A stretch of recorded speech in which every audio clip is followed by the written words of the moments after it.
Oh, that's Stedman. Speaks to me. Welcome back to our special Memorial Day edition of The Five. So the EPA, whoever they are, has partnered with Nascar to promote environmentally correct activities, including the purchase of sustainable concessions at the car races. NASCAR also claimed they would plant 10 trees for every race to capture all the emissions produced by the cars, which leads me to wonder, how do you verify that? My gut tells me carbon emission math has all the accuracy of a North Korean missile. This ploy is designed to get fans and suppliers to think green. Of course, what's left out? Anything pertaining to the actual racing. The cars eat up 2 million gallons of gas a year while averaging just 5 miles per gallon. So if you're burning the nation of Kuwait each Sunday, going sustainable seems futile. It's like putting a Band-Aid on a headless man, or using a toothbrush to clean the BP oil spill, or asking Alec Baldwin to shave his back. It's too little, too late. Anyway, the only thing really polluting is this phony symbolism perpetrated by the EPA as it tries to strong-arm businesses into towing their ideological line. Why do they do this? Well, as long as people buy into it, the EPA still has a reason for its existence. It's a self-perpetuating racket going round and round in circles without a checkered flag in sight. See what I did there, Eric? Good. Thank you. Good job. I wrote that at a bar last night. I don't even remember writing it. Have you ever been anyplace but a bar? What? Do you ever go anyplace but a bar? You ever go home? Bars are the best place to write because you can sit, you can concentrate, and you can drink.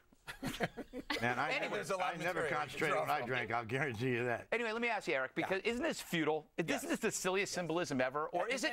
I mean, it's good that they're recycling, right? I guess, but you're right. It's all symbolism. The NASCAR clearly wants to play nice with the EPA, but the NASCAR fans aren't really interested in seeing a car running on biofuels or an electric car. God forbid you don't hear the engine. You want to hear the roar of the engine. But there's another problem. If you put biofuels into a gas engine, ethanol or some of the other forms of biofuels, number one, the performance is going to go down. The race will be slower. But more importantly, you're going to ruin multi-million-dollar engines because there's so much water in that stuff. So what they did, they said, nice. We'll plant 10 trees. They're very smart, though. So they're smart. They look good. They're doing their part. I like that. Don't mess with the cars. I like trees. Yeah, who doesn't like? Bob loves NASCAR because all the cars turn left. I actually do like NASCAR. I like to go to the races. The problem is, I wish I had the chewing gum concession at it and the Bouffon hairdo concession. But outside of that, it's fine. I enjoy it. No, I enjoy it. Now, you know the Le Mans. Have you ever sat in the gas? Yeah, like our hair. It's really not like exactly. But who chews gum during a meeting with executives and then stashes the gum under a desk. Did you put that under the table or leave it on top? You rat. You total rat. Dana saw that yesterday? Yeah. But listen, here's the thing. You and I missed it. We were on the I think what you ought to have, the 24 hours of Le Mans? Yeah. What you ought to have is have all electric cars like the one you had and have 24 years at Le Mans for it to be finished. That is a good idea. That would be very funny, actually. Can you imagine a race with electric cars and no sounds? No. I mean, impossible. No. And the parking lots, once I never got out of the parking lot at the NASCAR race.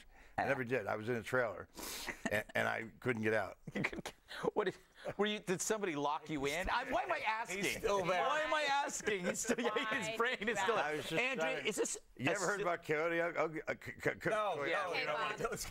I mean, okay, it goes back to the whole thing of meaning well, but they mean well with the recycling and the trees, but you've got cars going around and around. I know, and here's the dirty little secret. They actually could have switched to a more hybrid ethanol blend of fuel in 2006.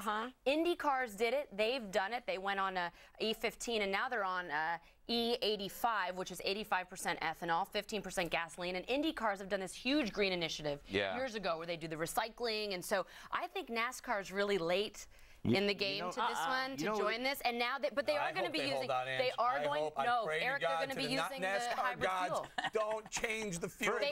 It's already done. 2011 they switched. You're never going to get rid of all. You need the Brazilian rainforest to get rid of the emissions from a NASCAR race. Number one. 10 trees. Are you kidding me? No, what they should do is they should race termites because they emit more CO2 than human beings. Why don't you race gerbils next? I mean, really? What's that supposed to mean, Kimberly? What I'm saying is, it's NASCAR. Referencing to something in my past. This is America. We love fast cars. So now you take the gas out of the tank, and I mean, really, you want to talk about wasting a lot of fuel and polluting the environment? Big old carbon Chewbacca footprint. Talk to the White House about Air Force One. Chewbacca. Yeah. I mean, it's a huge carbon footprint, but the Air Force One with all of the gas miles, and not to mention the fact that all the campaigning flying back. By the way, a shout out to the IndyCar driver. You do a truck stop. Yes, Bob. Well, they all quickly. I gotta wrap this. Yesterday was the IndyCar Indy 500, and I just want to give a shout out. My best friend sponsors two of the teams: Direct Supply, car number 67, and car 31. Joseph Newgarden and Brian Clausen. Good luck, boys. All right. Coming up, see any good movies this weekend? Bob's seen them all, not just the unrated ones, and he has reviews next. Stick around. You're gonna send me back to 1969. First, we gotta get high. My man, for real? No, I mean really high.